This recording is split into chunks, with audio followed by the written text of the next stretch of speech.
retiram a possibilidade, ou por outra, atribuem ao Conselho Superior do Ministério Público a possibilidade, a competência para decidir, escolher, decidir e nomear os titulares dos órgãos dirigentes do Ministério Público.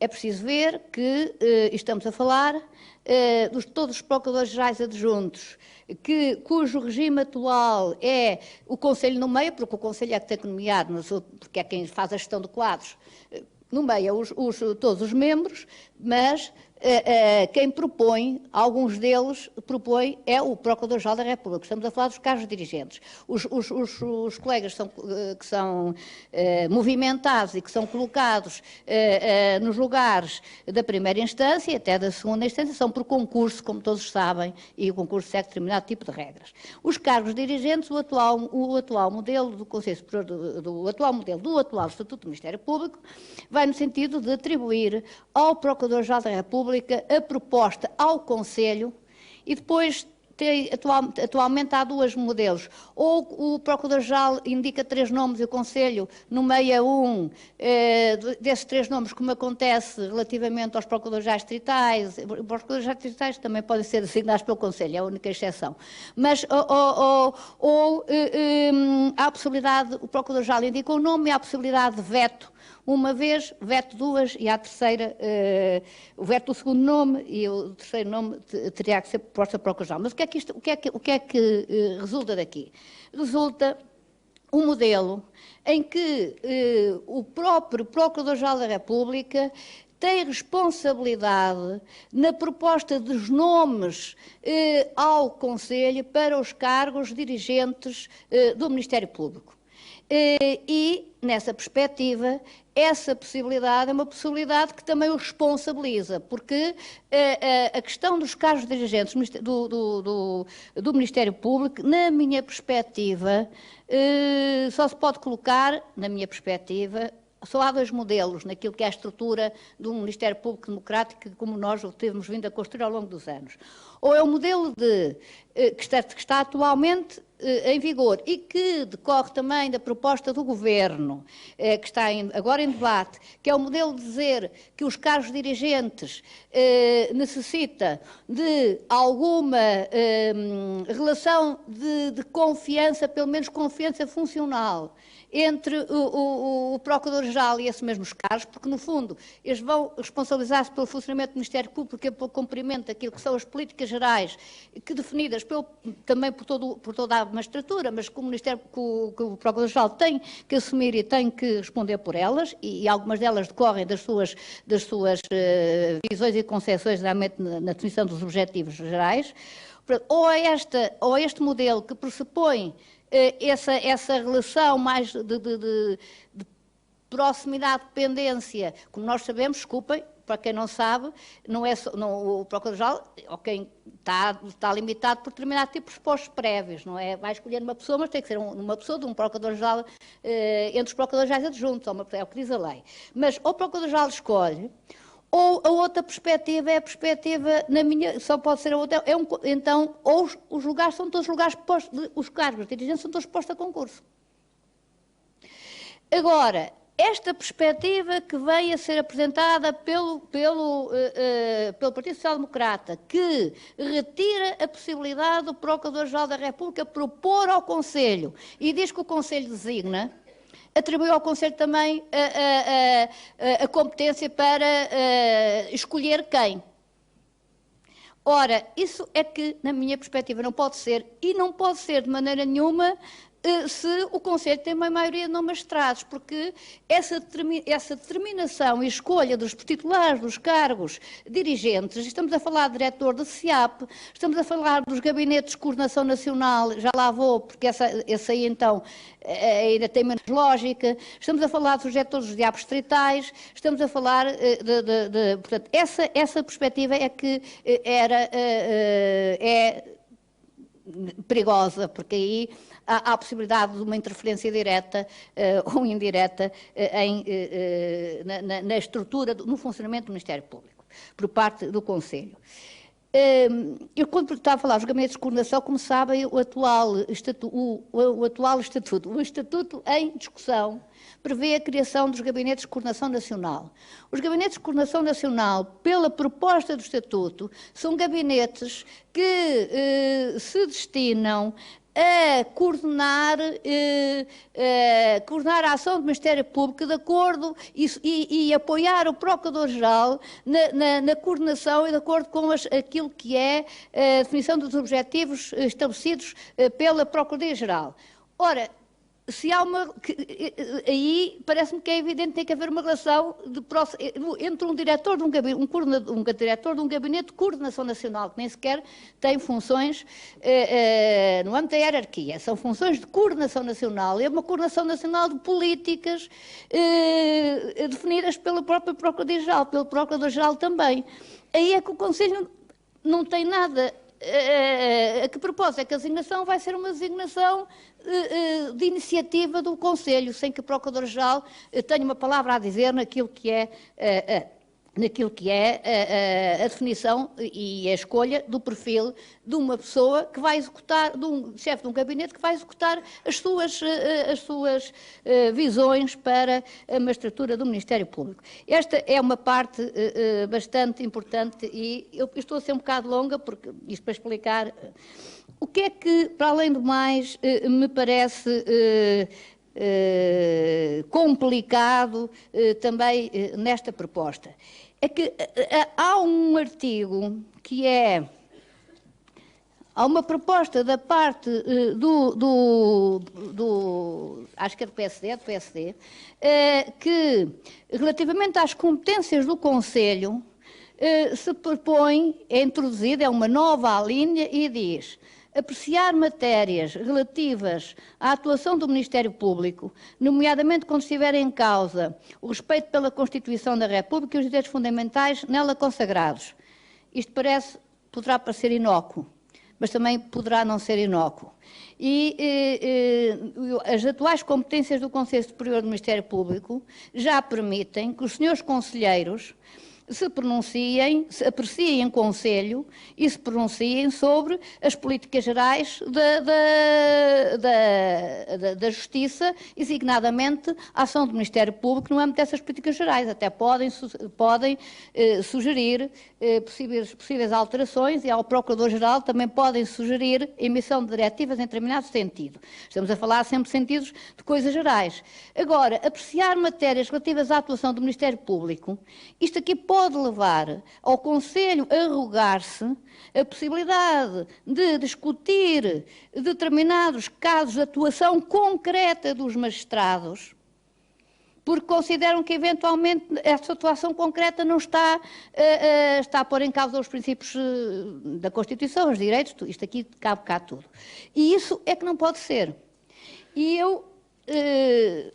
enfim, tenho o dever ético também de alertar para esta matéria, porque tenho algum conhecimento de como é que esta linha surge aqui, a formulação que em tempos nunca chegou a ser formulada em termos de proposta de alteração legislativa, mas andava em debate. Era uma formulação que era mais claramente intrusiva, porque punha mesmo a possibilidade do Conselho Superior do Ministério Público pedir informações aos magistrados sobre atuações em processos quando achasse que algo de extraordinário se estava a passar, e o algo extraordinário tem a ver com a possibilidade de, no âmbito desses processos, estarem a ser violados ou cometidas algumas ilegalidades. Estas possibilidades de os magistrados, da avaliação e da atuação concreta dos magistrados no âmbito dos processos, principalmente quando os processos estão pendentes, é uma função de hierarquia. Os conselheiros do Conselho Superior do Ministério Público têm toda a legitimidade para perguntar ao Sr. Procurador-Geral, numa grande discussão na praça pública, porque em determinado processo houve violação de segredo de justiça, o que o Sr. Procurador-Geral diga o que é que se passa, o Procurador-Geral terá que responder. O que não podem nunca é ter qualquer possibilidade de perguntar, solicitar informações e retirar consequências relativamente aos titulares de determinados processos concretos. Aliás, as ilegalidades no âmbito dos processos também têm a sua resposta própria. É respondido, nós temos mecanismos processuais e de intervenção hierárquica para esses casos e é nessa sede que têm que ser avaliados e não em sede de órgão que tem por competência a ação disciplinar. Isso, além de mais, poder-se a transformar numa espada de uma eventual ação disciplinar relativamente a magistrados que têm processos, e como sabem, os processos complexos, principalmente as notícias públicas do que se passa relativamente aos processos complexos, são sempre extraordinariamente contraditórios, tormentosos, alterados, e como todos nós sabemos, todos os magistrados que aqui estão, muitas vezes o que se diz na imprensa que está a acontecer, não está a acontecer no processo, as interpretações são as mais dispares possíveis, muitas vezes as notícias que vêm a público são manifestamente reflexos dos conflitos de interesses, não só entre os arguidos, como entre os advogados e às vezes entre as polícias também. E os magistrados do Ministério Público têm que se manter no seu dever de reserva, até em prol da investigação, mas em prol das suas funções, calados, salvo algumas possibilidades que possam vir explicar de alguma coisa, como sabe, é sempre limitada, e muitas vezes, quando chega ao fim, sabe-se, às vezes já se esqueceram o que se andou a dizer no princípio, quando os processos surgiram. Ou seja, os comentários, o dizer que o Ministério Público só tem ações ilegais, que aquela prisão que é completamente ilegal, que as polícias, que eles cederam, esse tipo de comentários que vêm a curso, que vêm a lume, principalmente nos processos complexos, nos processos mediáticos, entre aspas, fazem parte da própria... é assim. E será cada vez mais assim quando os processos são mais complexos e quando os envolvidos nos processos são pessoas com clara notoriedade pública. E esta possibilidade de eventual interferência do Conselho relativamente a estes processos e a outros que não podem ser postos em causa. A outra proposta, e essa aí é uma proposta, já não sei de qual dos partidos é, mas que também, não sei se é do PS, se é do PS, francamente, peço desculpa, aqui os meus apontamentos, isto é um bocado... mas é uma proposta que põe na possibilidade, está previsto como competência, uma atribuição dos procuradores-gerais regionais, atualmente procuradores-gerais distritais, uma das competências é a possibilidade de, por despacho fundamentado em determinado tipo de processos complexos, poder atribuir um determinado processo a um determinado magistrado. Como sabem, são regras excepcionais, essa é uma interferência da hierarquia que só, neste momento, o Procurador-Geral da República é que tem, sempre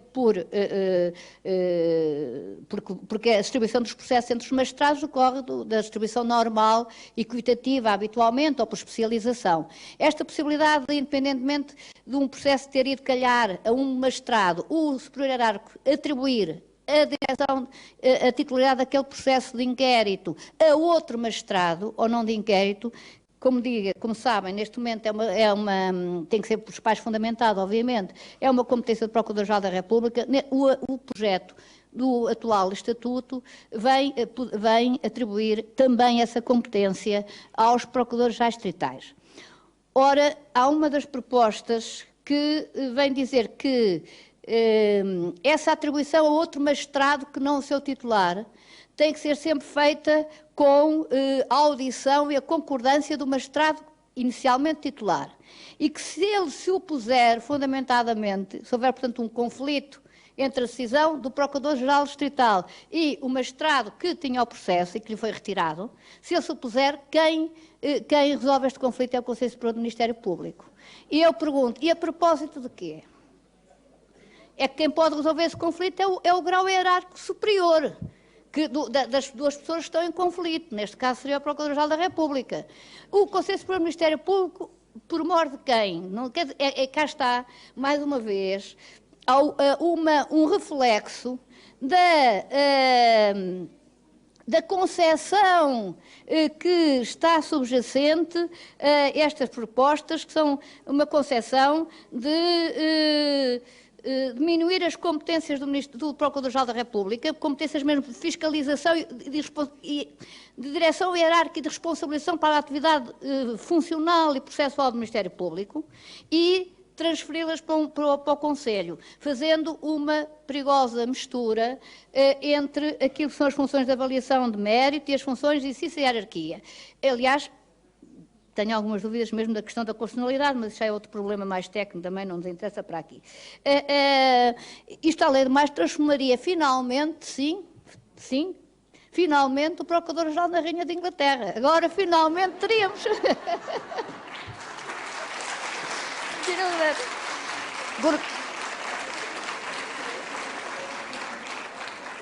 Mas já não é no meu tempo, portanto... Já foi... Mas para além disso, para além disso, responsabiliza também, responsabiliza totalmente, não só perverte aquilo que são as funções próprias, como responsabiliza, na minha perspectiva, o Procurador-Geral. Estas são questões importantes e são artigos que realmente se passam, é uma desgraça, desculpem, eu sei que isto vai ter, mas não são artigos que transformam. E isto, reparem uma coisa, mesmo esta questão destas competências do Conselho, que eu estou a dizer, que eu estou a referir, continuam a ser perigosas, mesmo que o Conselho tenha uma maioria de magistrados. Não se põe aqui, quer dizer, aqui na minha concepção, não está aqui em causa, claro que é mais complexa e permite uma interferência política direta, se for num Conselho que tem maioria de membros designados pelo poder político. É mais complexa. Mas, é mais complexa, não, aí acho que é mesmo uma interferência direta na autonomia do Ministério Público. Mas continua a ser extraordinariamente complexa e viola e ultrapassa o chamado princípio até da garantia da autonomia dos próprios magistrados, relativamente à sua avaliação e à ação disciplinar, e esta confusão de competências entre o Conselho e o Procurador-Geral e a interferência do Conselho para o Ministério Público na função hierárquica do Procurador-Geral, mesmo que a composição do Conselho seja, por exemplo, a atual. Portanto, eu muito claramente acho que este modelo, mesmo que não haja alteração relativamente ao Conselho, ou eventualmente que haja uma alteração em que a maioria sejam magistrados, o modelo é um modelo que eu considero que não é o adequado e que realmente pode violar princípios que são fundamentais e estruturantes da nossa magistratura e do modo como ela cresceu durante estes 40 anos. Finalmente, eu vou-vos falar na questão da autonomia financeira. Muito recentemente vieram a lume, foi ontem, salvo eu, os resultados da avaliação do GRECO. Eu não tive a oportunidade ainda de ler o relatório, mas li o do ano anterior. E uma das recomendações que eles faziam, eram relativamente ao Ministério Público, e também aos juízes, mas mais ao Ministério Público, porque era a garantia da autonomia financeira do Ministério Público. O GRECO fazia uma recomendação porque considerava um pressuposto essencial da autonomia e da liberdade de ação do Ministério Público está consagrado a autonomia financeira. O que nos vem, como sabem, atualmente, a autonomia financeira da Procuradoria-Geral da República enquanto órgão administrativo, mas que é uma autonomia, não é autonomia administrativa, porque o seu orçamento está previsto no âmbito do orçamento do Ministério da Justiça. Isto é o que ocorre atualmente.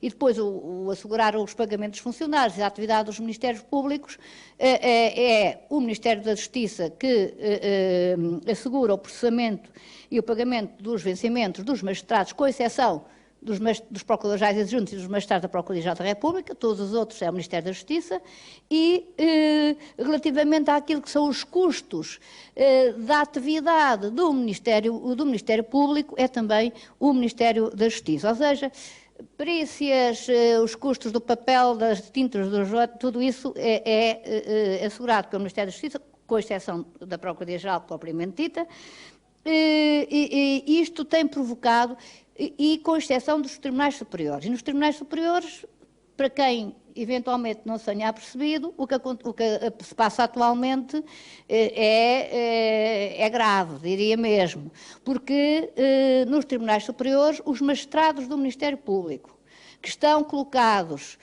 designadamente os Procuradores-Gerais Adjuntos nos tribunais da relação, o Procurador-Geral Distrital, futuro Procurador-Geral Regional, está dependente do orçamento do Tribunal da Relação, junto do qual funciona. Ora, quem gera o orçamento do Tribunal da Relação é o Sr. Presidente do Tribunal da Relação. Aliás, eu acho que o Ministério Público nem sequer do Conselho Consultivo faz parte, ou faz parte do Conselho Consultivo. O que significa, na prática, que o Sr. Procurador-Geral Distrital, quando quer fazer uma visita de trabalho, seja lá onde for, não só aos magistrados do Ministério Público, uma reunião de trabalho, tem que pedir autorização e orçamentar ao Sr. Presidente do Tribunal da Relação local, do sítio onde trabalha. Isto funciona mais ou menos bem, também uma piada, só não funciona bem nas guerras dos automóveis, mas porque o entendimento pessoal. Ora, isto realmente merece uma visão integrada e sistémica da autonomia. Ou seja, aquilo que eu defendo, já o defendi várias vezes, na altura a Sra. Ministra da Justiça, ela concordava, mas é a consagração da autonomia financeira do Ministério Público que integraria, ou da Procuradoria-Geral da República, mas a Procuradoria-Geral da República tem que ser concebida como, e clarificada na lei, que isso integra o processamento e pagamento dos vencimentos de todos os magistrados do Ministério Público, todos, integra o funcionamento, os custos do funcionamento da atividade de todo o Ministério Público, com exceção das comarcas, porque está montado neste momento um sistema que faz depender a orgânica de gestão própria das comarcas. E, portanto, aí teríamos que ter... Mas tudo o resto seria, e nesse sentido, e era essa autonomia financeira, integrando, portanto, tudo aquilo que era o funcionamento do Ministério, porque isso permitia-nos, obviamente dentro das regras estabelecidas para os custos para o rigor do Estado, mas permitia-nos uma gestão de tudo aquilo que fosse decorrente da nossa atividade, das perícias, dos computadores, do sistema informático, da guerra das fotocopiadoras e dos digitalizadores, também é uma guerra dos digitalizadores. Falem dos automóveis, não tem importância, mas isto quer dizer, permitiu ao Ministério Público gerir, de acordo com as suas necessidades e ao nível do país todo, o orçamento que lhe era atribuído. Este orçamento deveria estar inscrito diretamente no Orçamento Geral do Estado e o Procurador-Geral da República discutiria com o Sr. Ministro das Finanças, como todos os outros departamentos, e iria defender, se fosse preciso, à Assembleia da República o seu orçamento. Isto já acontece em muitos países. Em Cabo Verde acontece, e no Brasil também, mas há outros países em que o Ministério Público tem autonomia e o Procurador vai ao Parlamento prestar contas por um lado e, por outro lado, também explicar o orçamento que propõe, dentro daquilo que é o Orçamento Geral do Estado, e isso sim dar-nos-ia uma efetiva autonomia financeira. O que é que vem... O que é que está na proposta, na única proposta que propõe que o Ministério Público tenha autonomia financeira é o Partido Comunista Português. A proposta do atual Governo fala na Procuradoria-Geral da República e não explica, portanto, a Procuradoria-Geral da República, e depois a proposta do Partido Socialista, salvo erro, vai no sentido de fazer uma distinção entre os órgãos da Procuradoria-Geral da República. Portanto, um determinado tipo, os departamentos e as coordenações faziam parte do orçamento da Procuradoria-Geral da República. Os outros também podiam, designadamente onde está o DCAP, poder-se ou não integrar no orçamento da Procuradoria-Geral da República. E fazendo, portanto, e tudo o resto do Ministério Público ficava como está, que aliás, como está, já não tem, já é complicado, como aquilo que eu há pouco expliquei. Ou seja, esta proposta, designadamente a proposta do Partido Socialista nesta parte, é uma proposta limitadora, limitativa da ação do Ministério Público, com reflexos, podem ser reflexos complexos para a ação, toda a ação do Ministério Público e também a ação da investigação criminal. E principalmente essa. Finalmente, eu dizia que era com isto que eu ia terminar, mas lembrei-me de uma coisa que me tinha deixado, só um pequeno pormenor que ficou para trás, e que tem a ver também com...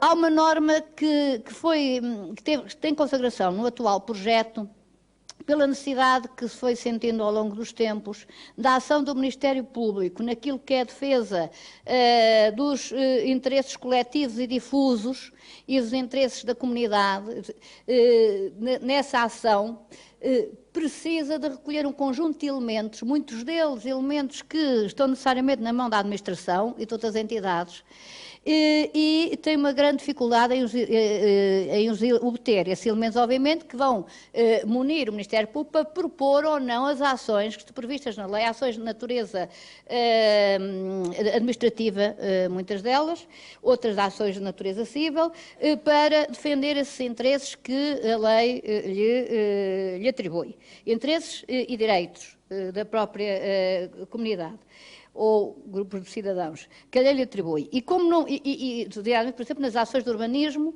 estão aqui colegas da área do administrativo, e noutras, como têm dificuldade em recolher elementos para poderem propor ações, porque não lhes dão. Este artigo, há um artigo que vem aqui, finalmente, explicitar uma norma, o dever de colaboração, mas dando algumas consequências à não colaboração das entidades públicas relativamente a este tipo de solicitações. Atenção que este artigo só se refere à ação do Ministério Público das áreas que não são criminais, porque nas áreas criminais vigora o que está no Código de Processo Penal e não há dúvidas sobre isso, porque eu já vi alguns comentários nos jornais, há uma certa confusão. Este é para a ação do Ministério Público, para outras ações, para a ação do Ministério Público e para a sua atividade nas outras matérias. E há um pequeno, salvo erro também é do Partido Socialista, esta que vem dizer que o Ministério Público pede estes elementos, e no caso, mas tem que os pedir fundadamente, tem que fundamentar para que é que os pede. Porque senão, ora isto é também, na prática, limitar totalmente a possibilidade da ação do Ministério Público na defesa dos interesses coletivos e difusos que a lei lhe atribui e que é uma área, como todos sabem, que eu muito prezo e que assumo publicamente que durante o meu tempo como Procurador-Geral da República não consegui que o Ministério Público se organizasse por forma efetivamente, na prática, exercer estas competências que a lei lhe dá e que são extraordinariamente importantes, porque são os direitos da comunidade e os direitos dos cidadãos, direitos que são constitucionalmente garantidos. E, portanto, com esta confissão pública de não conseguimento, como dizia alguém, termino e peço desculpa pelo alongado mas não consigo fazer menos. Muito obrigada.